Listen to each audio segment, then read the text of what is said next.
தினம் ஒரு திருக்குறள். அறத்துப்பால் பா. 1000 துறவறவியல் 25வது அதிகாரம் அருளுடைமை 241வது குறள்.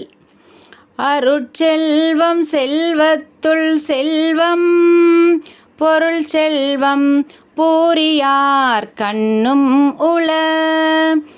இந்த குறளின் விளக்கம்: அருளாகிய செல்வமே செல்வத்துள் எல்லாம் சிறந்த செல்வம். பொருளாகிய பிறவகை செல்வங்கள் எல்லாம் இழிந்தவர்களிடத்திலும் உள்ளனவே. அதாவது இந்த உலகத்தில் கருணை, அன்பு, பாசம், இறைநிலை, இறையன்பு, இந்த உணர்வு உடைய அருட்செல்வம் நிறைந்த செல்வந்தான் ஒரு உயர்வான நிறைவான செல்வமா.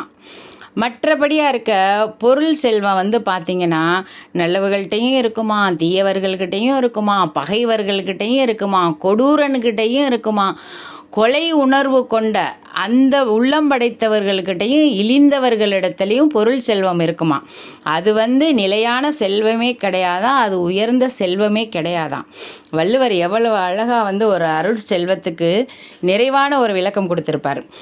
பொருட்களாகிய செல்வங்கள் இழிந்தவரிடத்திலும் உள்ளன, உயர்ந்தவரிடத்தில் மட்டுமே உள்ள அருளாகிய செல்வமே செல்வங்களில் சிறந்த செல்வமாகும்.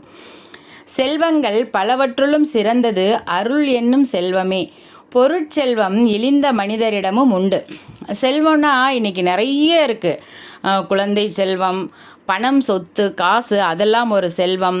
நகை ஒரு செல்வம்.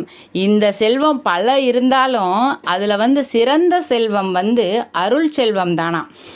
கொடிய உள்ளம் கொண்ட இழி மக்களிடம் கூட கோடிக்கணக்கில் செல்வம் குவிந்திருக்கலாம். ஆனால் அந்த செல்வம் அருள் செல்வத்துக்கு ஈடாகாது.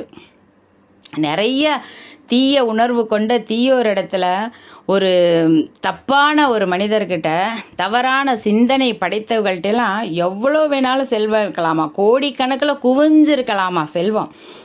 ஆனால் அந்த செல்வமெல்லாம் அருட்செல்வத்துக்கு ஈடே ஆகாதுங்கிறார் வள்ளுவர்.